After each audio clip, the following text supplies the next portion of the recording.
말이 안 됩니다. 미국 중서부 세탁소 딸이 만든 3달러짜리 장치에 과학계 거물들이 충격에 빠졌습니다.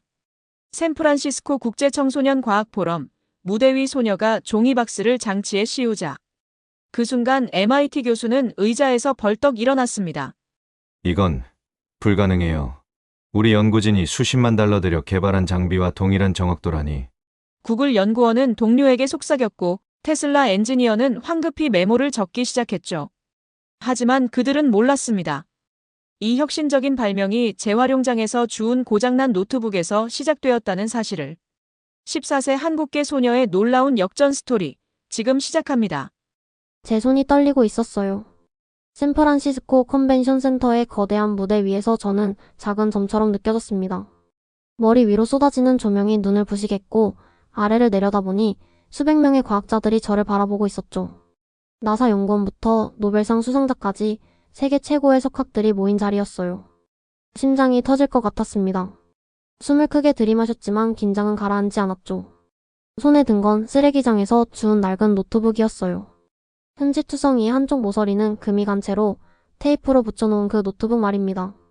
저 뒤쪽 홀에는 전 세계에서 온 기자들도 앉아 있었어요. CNN, BBC, 심지어 한국의 KBS 기자도 보였습니다. 카메라들이 저를 향해 있는 걸 보니 더욱 떨렸죠.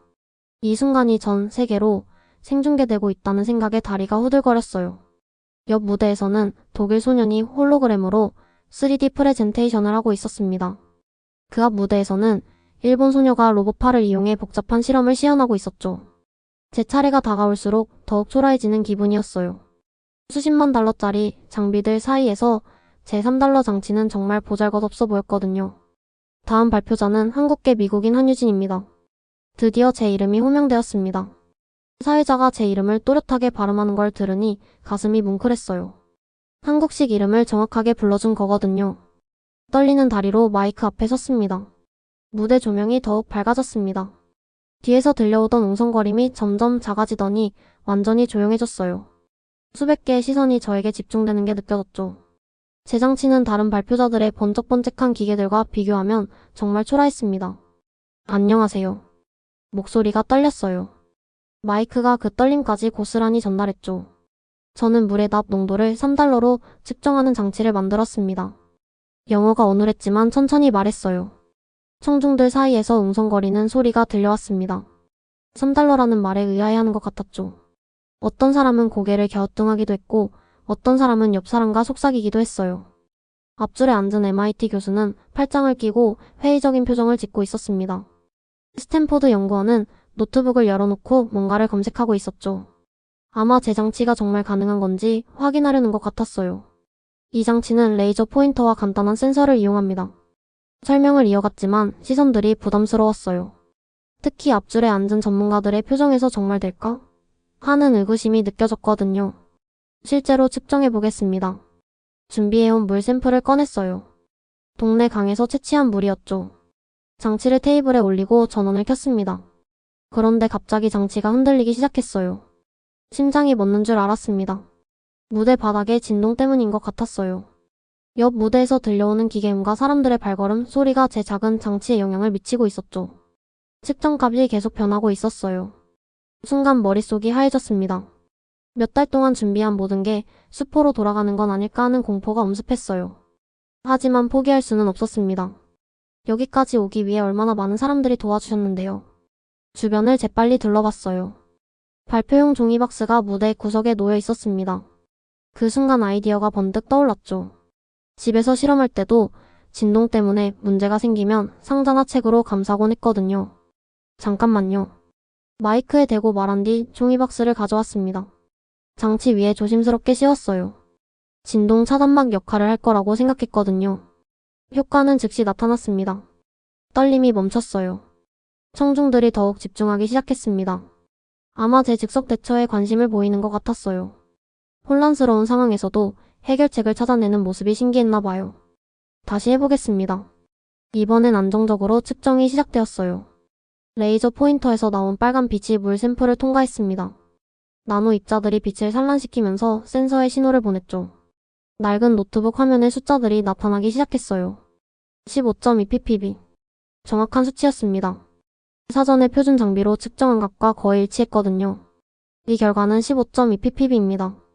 이 장치의 정확도는 99.1%예요. 그 순간이었습니다. 청중들이 술렁이기 시작한 건 말이에요. 앞줄에 앉았던 MIT 교수가 몸을 앞으로 기울였어요. 처음엔 회의적이던 표정이 놀라움으로 바뀌었죠. 구글 연구원은 급하게 동료와 속삭이며 무언가를 적기 시작했습니다. 정말 3달러로 만든 게 맞나요? 한 청중이 질문했어요. 네, 부품비만 계산하면 2.8달러입니다. 대답하는 제 목소리에 자신감이 실리기 시작했어요. 그때 박수가 터져 나왔습니다. 처음엔 몇 명이었어요. 하지만 점점 더 많은 사람들이 박수를 치기 시작했죠. 그러더니 한 명씩 일어서기 시작했어요. 기립박수였습니다. 테슬라의 AI 연구팀장이 일어났고 나사 엔지니어가 따라 일어났어요. 마침내 홀 전체가 우렁찬 박수 소리로 가득 찼습니다. 한유진. 정말 놀라운 발명이에요. 사회자의 목소리가 홀 전체에 울렸습니다. 그 순간 저는 눈물이 날 뻔했어요. 감동과 안도감이 한꺼번에 밀려왔거든요. 여기까지 오기까지 얼마나 많은 일들이 있었는지 머릿속에 스쳐 지나갔어요. 부모님의 낡은 세탁소, 영어 억양 때문에 받았던 조롱들, 쓰레기장에서 주운 그 노트북, 밤새 실패를 반복했던 수많은 실험들, 그리고 포기하고 싶었던 수많은 순간들이 말입니다. 하지만 지금 이 순간 저는 세계 무대 한복판에 서 있었어요. 전 세계 최고의 과학자들이 제게 기립박수를 보내고 있었고요. 그 모든 어려움들이 결국 저를 여기까지 이끌어준 것만 같았습니다. 세탁소 딸이었던 제가 이렇게 멀리 올 수 있다는 게 꿈만 같았죠. 저희 가족이 미국에 온 건 제가 8살 때였습니다. 아버지 한상도 씨와 어머니 이선희 씨는 중서부의 작은 도시에 세탁소를 차렸어요. 새로운 나라에서의 새로운 시작이었죠. 하지만 그 시작이 얼마나 힘들 줄은 몰랐습니다. 첫날 아침 어머니가 제 손을 꽉 잡고 학교 앞까지 데려다 주셨어요. 빨간 벽돌로 지어진 초등학교는 한국에서 보던 것과 너무 달랐습니다. 아이들이 저를 신기하게 바라봤어요. 동양인이 드문 동네였거든요. 교실에 들어서자 선생님이 미소를 지으며 말씀하셨습니다. 자, 모두 새 친구를 소개할게요. 자기소개해볼래요? 떨리는 목소리로 준비한 말을 했어요. 안녕하세요. 저는 한유진입니다. 그 순간이었어요. 교실 뒤에서 킥킥거리는 웃음소리가 들렸습니다. 제 어눌한 발음 때문이었죠. 얼굴이 화끈거렸어요. 선생님은 아이들을 조용히 시켰지만 이미 늦었습니다. 유진이 발음 이상해. 왜 그렇게 말해? 점심시간에 들린 아이들의 수군거림이었어요. 저는 구석진 자리에 앉아 도시락을 먹으며 고개를 숙였습니다. 어머니가 정성스럽게 싸주신 김밥이었는데 갑자기 목이 메었어요. 그날부터 저는 가능한 한 조용히 지내려고 노력했습니다. 수업 시간에 손을 드는 일도 대답하는 일도 피했어요. 틀릴까봐 또 웃음거리가 될까봐 두려웠거든요. 집에 오면 세탁소에서 일하시는 부모님을 도왔어요. 옷을 개고 단추를 분리하고 간단한 심부름을 했습니다. 증기가 뜨거운 다리미 소리와 세탁기 돌아가는 소리가 일상이었어요. 유진아, 숙제는 다 했니? 저녁 늦게 일을 마치신 아버지가 물으셨어요. 피로에 지친 목소리였지만 늘 제 공부를 챙겨주셨습니다. 네, 다 했어요. 하지만 정말로는 다 하지 못한 날이 많았어요. 영어가 어려워서 문제를 이해하는 것조차 힘들었거든요. 몇 달이 지나면서 조금씩 적응하는 것 같았어요. 그런데 6학년이 되면서 새로운 벽에 부딪혔습니다. 과학 시간이 유독 재미있었거든요. 실험하고 관찰하는 건 언어가 서툴러도 할 수 있었어요. 용기를 내서 과학 동아리 모집 공고를 보러 갔습니다. 게시판에 붙은 안내문을 읽어보니 가슴이 뛰었어요. 매주 토요일 실험실에서 활동하며 각자 실험 장비를 준비해야 합니다. 가르시아 선생님을 찾아갔어요. 선생님은 제 신청서를 받아들고 난처한 표정을 지으셨습니다. 미안하지만 실험 장비가 부족해서. 그리고 이미 정원이 다 찼어. 동아리에는 이미 10명이 가득 찼고 새로운 학생을 받을 여유가 없다는 뜻이었어요. 하지만 저는 진짜 이유를 알고 있었습니다. 다른 아이들처럼 비싼 장비를 준비할 수 없는 가난한 집 아이라는 거였어요. 복도를 걸으며 다른 아이들이 가져온 실험 키트들을 봤어요. 브랜드 새 것들이었죠. 현미경 화학시약 세트 정밀 저울까지. 저희 집에서 가져올 수 있는 건 할아버지가 쓰시던 돋보기 하나뿐이었습니다. 그날 집에 돌아와서 세탁소 뒤편 작은 방에 앉아 있었어요. 어머니가 들어오셔서 제 표정을 보시더니 옆에 앉으셨습니다. 무슨 일이야? 과학 동아리에 못 들어갔어요. 왜? 장비가 없어서요. 그리고 자리도 없대요. 어머니는 한참 동안 말씀이 없으셨어요. 창밖으로 아버지가 무거운 세탁물 더미를 옮기시는 모습이 보였습니다.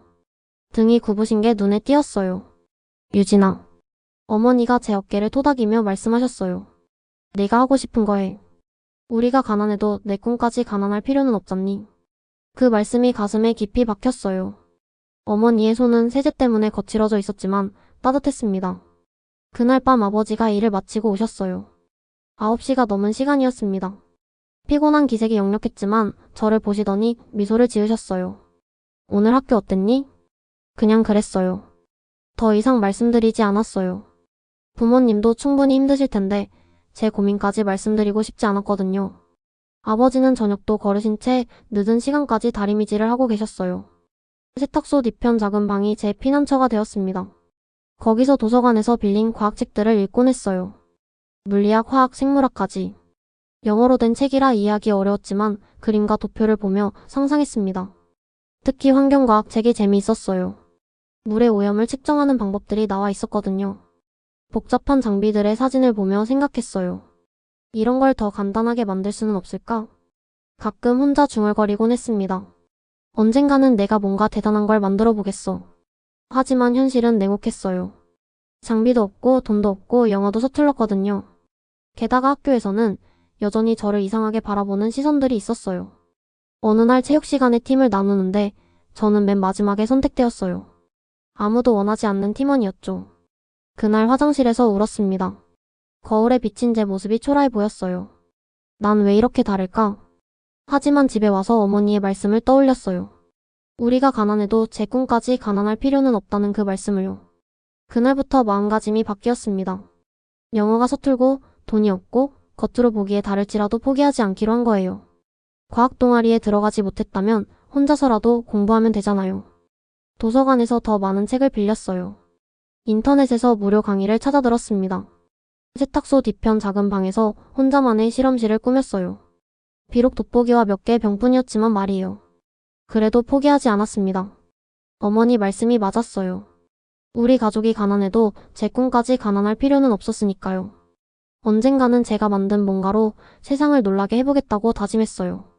8학년이 되던 해봄, 따뜻한 햇살이 내리쬐는 토요일 오후였어요. 세탁소 일을 도우던 저는 어머니의 심부름으로 동네 재활용센터에 헌 옷가지를 가져다 드리러 갔습니다. 재활용센터는 동네 끝자락에 있었어요. 높은 철조망으로 둘러싸인 넓은 부지에는 온갖 버려진 물건들이 산더미처럼 쌓여 있었죠. 냉장고, 세탁기, TV, 그리고 수많은 전자제품들이 말이에요. 문을 지키고 있던 관리인 톰슨 아저씨가 저를 보시더니 반갑게 인사하셨습니다. 안녕 유진. 오늘도 세탁소 일 도우러 왔구나. 네, 이 옷들 가져다 드리라고 하셔서요.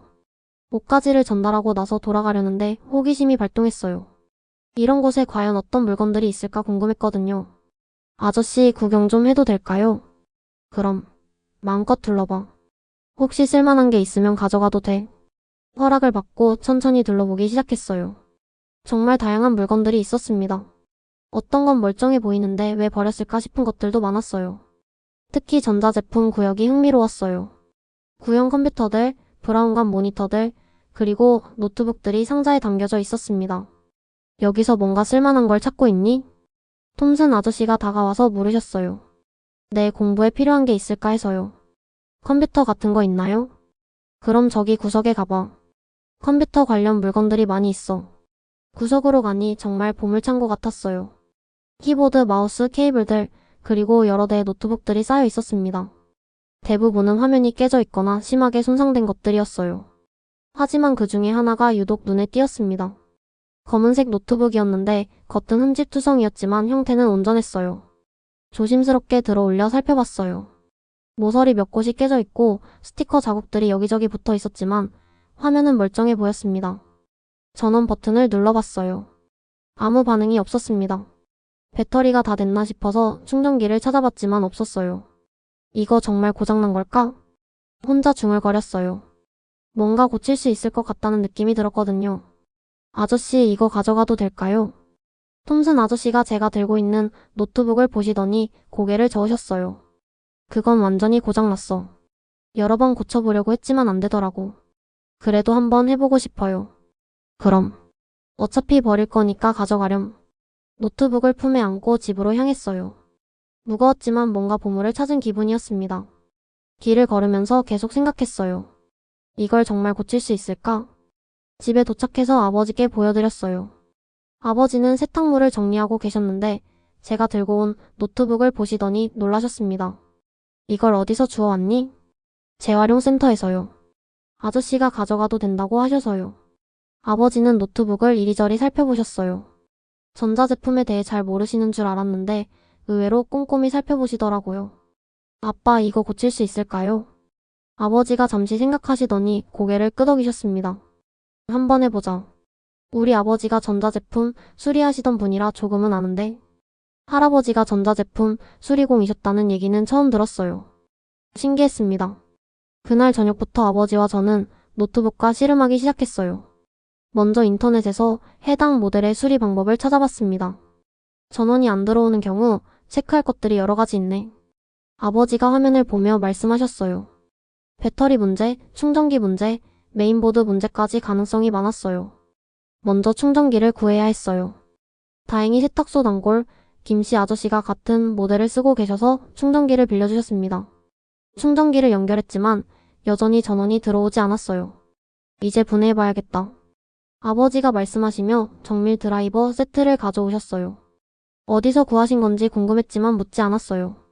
나사를 하나씩 풀어가며 노트북을 분해했어요. 처음엔 무서웠지만 점점 재미있어졌습니다. 마치 퍼즐을 맞추는 것 같았거든요. 메인보드를 꺼내서 자세히 살펴봤어요. 몇 개의 부품들이 검게 그을려 있었습니다. 이 부분이 문제인 것 같아. 아버지가 메인보드의 한 부분을 가리키며 말씀하셨어요. 접촉 불량인 것 같았습니다. 어떻게 고치죠? 청소부터 해보자. 면봉과 알코올로 조심스럽게 청소했어요. 그을린 부분을 깨끗이 닦고 접촉 부위를 다시 연결했습니다. 매일 밤 1시간씩 작업했어요. 아버지는 일이 끝나시고 피곤하실 텐데도 저와 함께 해주셨습니다. 일주일이 지나고 2주일이 지났어요. 여러 번 조립하고 분해하기를 반복했습니다. 때로는 절망스러웠어요. 아빠, 이거 정말 안 되는 거 아닐까요? 포기하지 마. 할아버지가 그러셨어. 고장난 것도 정성을 들이면 다시 살아날 수 있다고. 아버지의 말씀이 큰 힘이 되었어요. 3주째 되던 날 기적이 일어났습니다. 전원 버튼을 눌렀는데 화면에 불이 들어왔어요. 됐다. 너무 기뻐서 소리를 질렀습니다. 부팅 화면이 나타나면서 윈도우가 로딩되기 시작했어요. 물론 속도는 느렸어요. 오래된 모델이라 최신 프로그램들은 버거워했죠. 하지만 기본적인 기능은 모두 작동했습니다. 인터넷도 되고 문서 작업도 가능했어요. 그날 밤 아버지가 낡은 멀티탭을 하나 가져오셨어요. 전선이 조금 해져 있었지만 안전하게 사용할 수 있었습니다. 이거 쓰렴. 전기는 항상 조심하고. 말씀을 많이 하지 않으시는 아버지였지만 저는 그 마음을 충분히 알 수 있었어요. 묵묵한 지지와 사랑이었습니다. 고마워요, 아빠. 우리 유진이가 공부하는데 필요한 거라면 뭐든지 해줘야지. 그 순간 깨달았어요. 우리 가족에게는 돈이 없을지 몰라도 포기하지 않는 끈기가 있다는 걸요. 버려진 것도 정성을 들이면 다시 살려낼 수 있다는 걸 말이에요. 노트북이 생기고 나서 제 세상이 완전히 바뀌었어요. 유튜브에서 과학 실험 영상들을 보고 논문들을 찾아 읽기 시작했습니다. 특히 환경과학에 빠져들었어요. 우리 동네 근처를 흐르는 리틀 크릭 강이 항상 탁하고 냄새가 났거든요. 상류에 있는 공장에서 나오는 폐수 때문이라는 소문이 있었지만 정확한 측정 데이터는 없었어요. 내가 직접 측정해 볼 수 있을까? 처음에는 무모한 생각이었어요. 물의 오염도를 측정하려면 비싼 전문 장비가 필요하잖아요. 하지만 인터넷을 뒤지다 보니 흥미로운 자료를 발견했습니다. 레이저를 이용한 탁도 측정 방법이었어요. 빛의 산란 정도를 이용해서 물속 나노 입자의 농도를 측정하는 거였죠. 이거면 할 수 있을 것 같은데? 물론 쉽지 않을 거라는 걸 알고 있었어요. 하지만 버려진 노트북도 되살려냈는데 간단한 과학 장치 정도는 만들 수 있을 거라고 생각했습니다. 그날 밤 침대에 누워서 생각했어요. 다른 아이들은 부모님이 사주시는 최신 장비로 실험하겠지만 저는 버려진 것들을 활용해서 뭔가를 만들어 보겠다고요. 언젠가는 세상을 깜짝 놀라게 할 거요.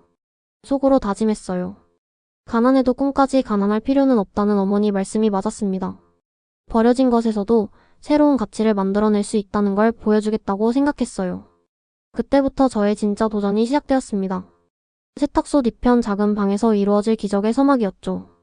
노트북을 가지고 본격적인 실험을 시작했지만 현실은 녹록지 않았어요.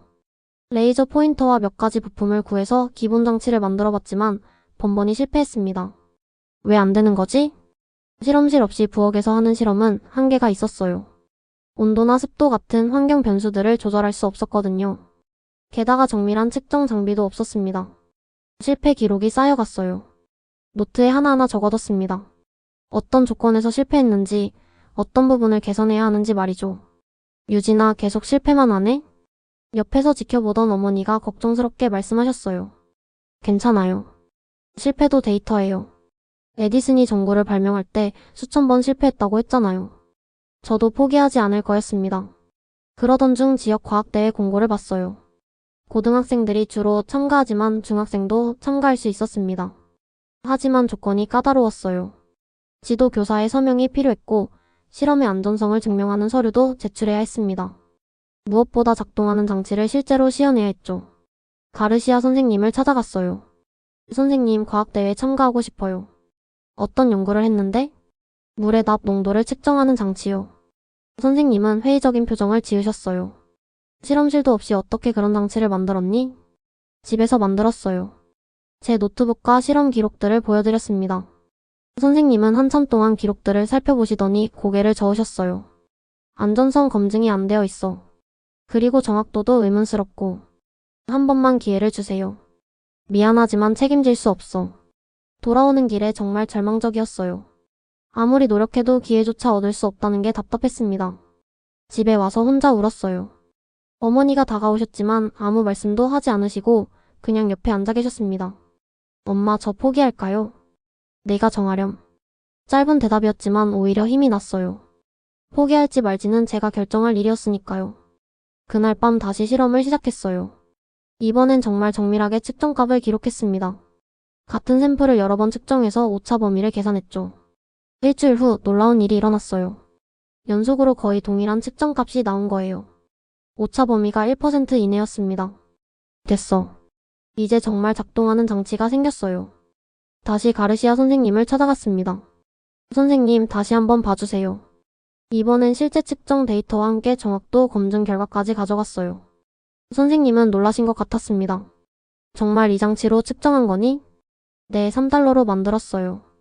선생님이 제 실험 노트를 자세히 들여다보셨어요. 실패 기록부터 성공까지의 모든 과정이 꼼꼼히 적혀 있었습니다. 열정은 인정하겠어. 드디어 서명을 해주셨어요. 대회 참가 신청서에 선생님의 사인이 들어갔습니다. 기회를 얻었어요. 이제 진짜 시작이었습니다. 지역 과학대회가 열리는 고등학교 체육관에 들어섰을 때의 기억이 생생해요. 다른 참가자들의 프로젝트는 정말 화려했습니다.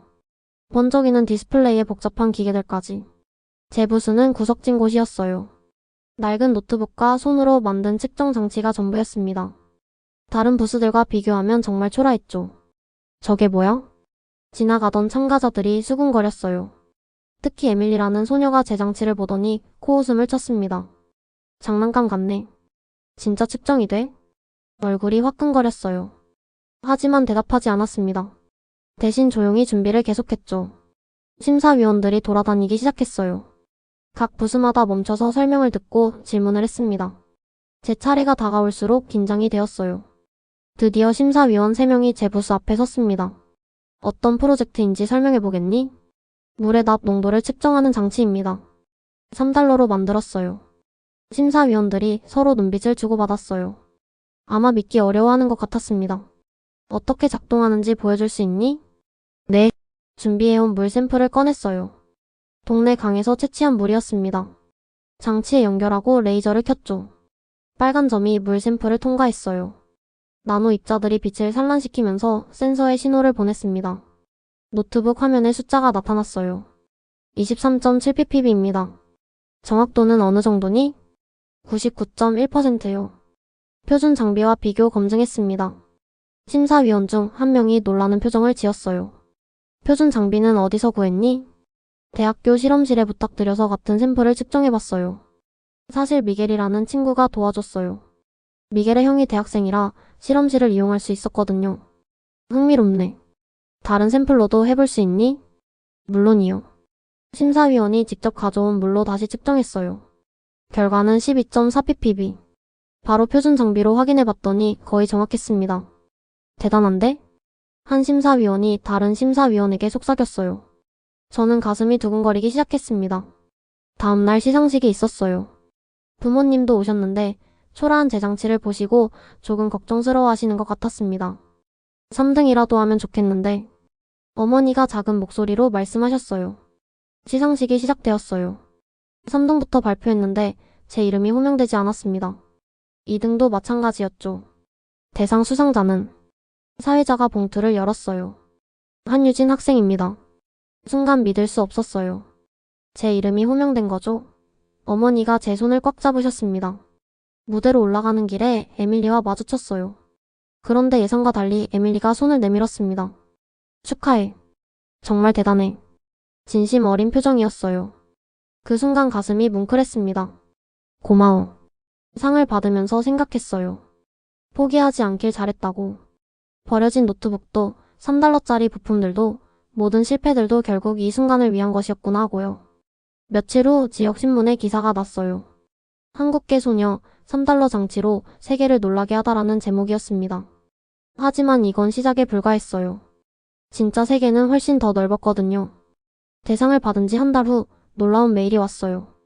국제청소년 과학포럼에서 보낸 초청장이었습니다. 저희 포럼에 참가해서 발표해 주시기 바랍니다.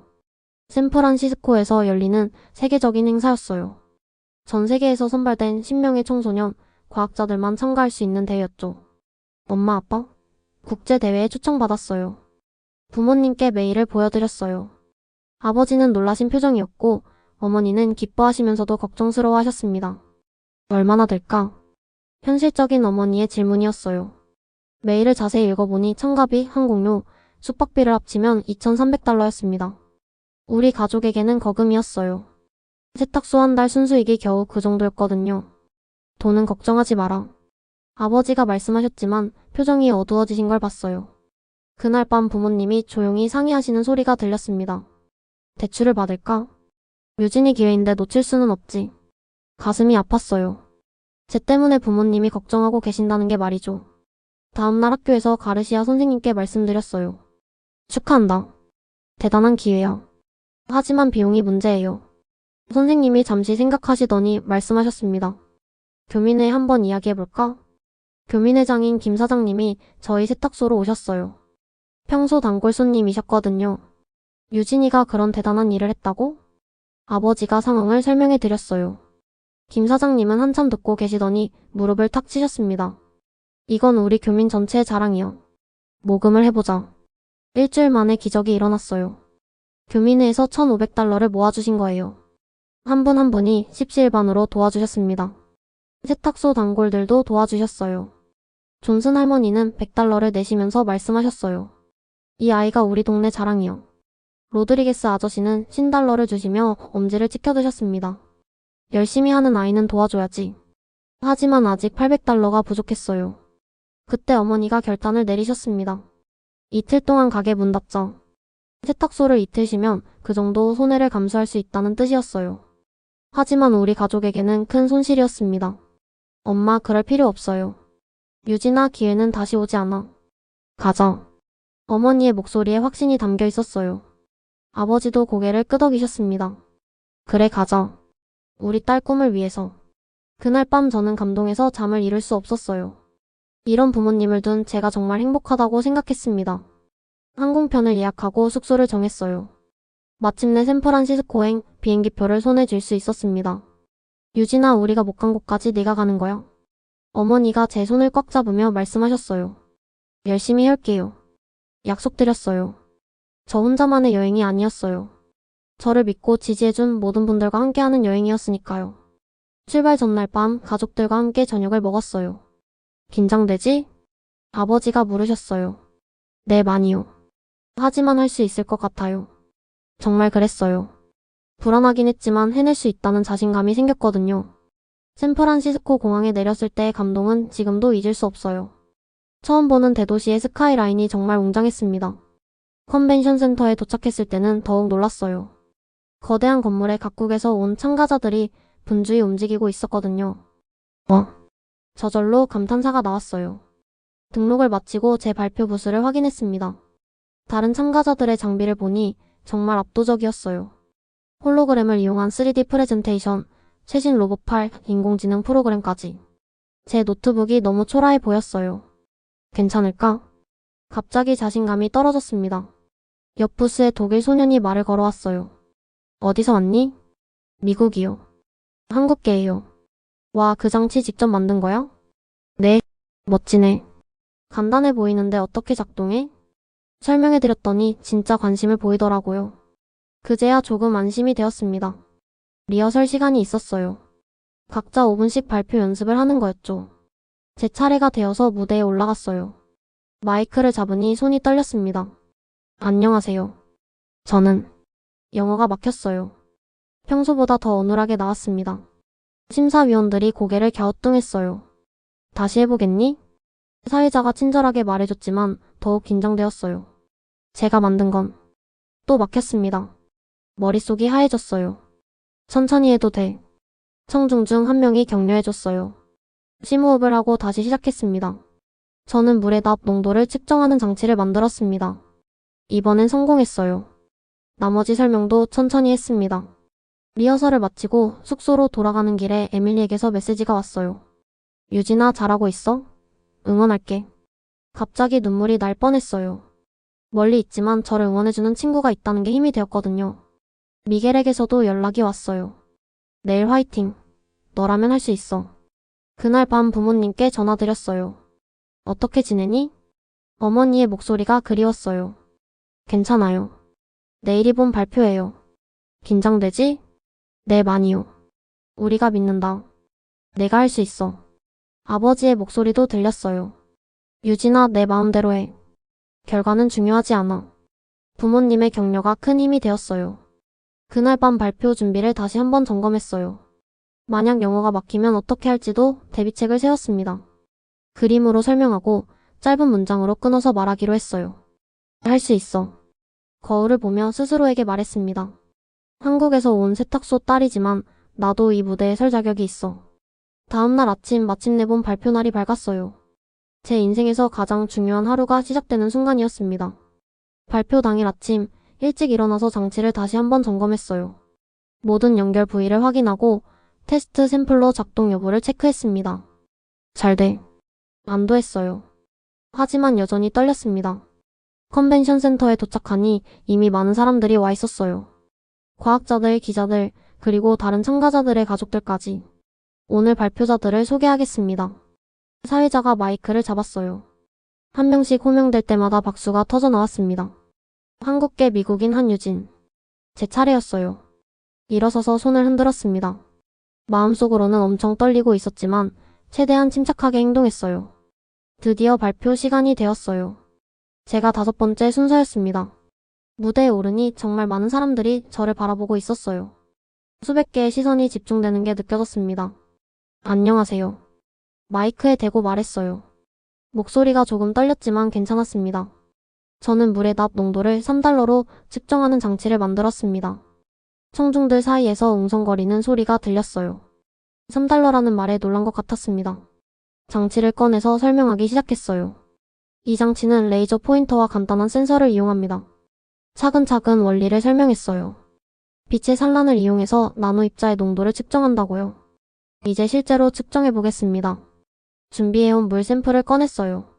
장치를 켜고 레이저를 조사했습니다. 그런데 갑자기 장치가 흔들리기 시작했어요. 심장이 멎는 줄 알았어요. 진동 때문에 측정이 제대로 되지 않았습니다. 순간 머릿속이 하얘졌어요. 하지만 포기할 수는 없었습니다. 주변을 둘러봤어요. 발표용 종이박스가 보였습니다. 잠깐만요. 종이박스를 가져와서 장치 위에 씌웠어요. 진동이 차단되면서 흔들림이 멈췄습니다. 다시 해보겠습니다. 이번엔 안정적으로 측정이 되었어요. 레이저 빛이 물 샘플을 통과하면서 정확한 데이터를 보내왔습니다. 15.2ppb입니다. 숫자가 화면에 표시되었어요.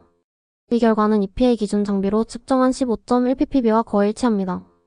그 순간 청중들이 술렁이기 시작했어요. 앞줄에 앉은 MIT 교수가 몸을 앞으로 기울였습니다. 정확도는 어느 정도인가요?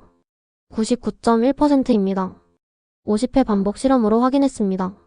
구글 연구원이 동료와 속삭이며 무언가를 적고 있었어요. 비용이 정말 3달러인가요? 테슬라 엔지니어가 질문했습니다. 네, 부품비만 계산하면 2.8달러입니다. 놀랍군요. 여기저기서 감탄사가 터져나왔어요. 발표가 끝나자 박수가 터져나왔습니다. 처음엔 몇 명이었다가 점점 더 많은 사람들이 일어서서 박수를 쳤어요. 기립박수였습니다. 한유진 정말 훌륭한 발표였습니다. 사회자의 목소리가 울렸어요. 무대에서 내려오는데 다리에 힘이 풀렸어요. 해냈다는 안도감과 성취감이 몰려왔습니다. 백스테이지에서 MIT 교수가 기다리고 있었어요. 이 아이는 진짜 천재야.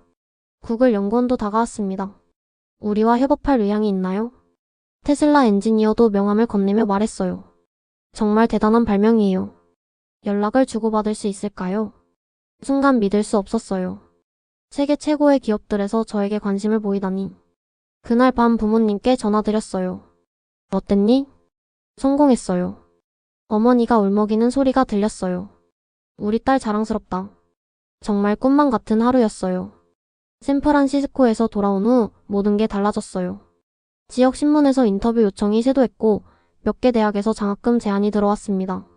하지만 저는 먼저 하고 싶은 일이 있었어요. 동네 강으로 갔습니다. 예전에 샘플을 채취했던 그 자리예요. 손에는 제 장치와 함께 새로 만든 QR코드 팻말이 들려 있었어요. 강둑에 팻말을 세웠습니다. QR코드를 스캔하면 제 장치 제작법과 사용법이 나오도록 만든 거였어요. 이제 누구나 만들 수 있어. 장치의 모든 설계도와 프로그램을 오픈소스로 공개했습니다. 특허를 내서 돈을 벌 수도 있었지만 그러고 싶지 않았어요. 과학은 모두를 위한 거니까. 몇 주 후부터 연락이 오기 시작했어요. 아프리카의 한 NGO에서 우물물 검사에 사용하고 싶다고 했습니다. 인도의 대학교에서는 강물 오염 모니터링에 활용하겠다고 했어요. 필리핀의 고등학생은 제 설계도를 보고 직접 만들어서 마을 식수를 검사했다고 메시지를 보내왔어요. 정말 작동해요. 고마워요. 그런 연락들을 받을 때마다 가슴이 뭉클했어요.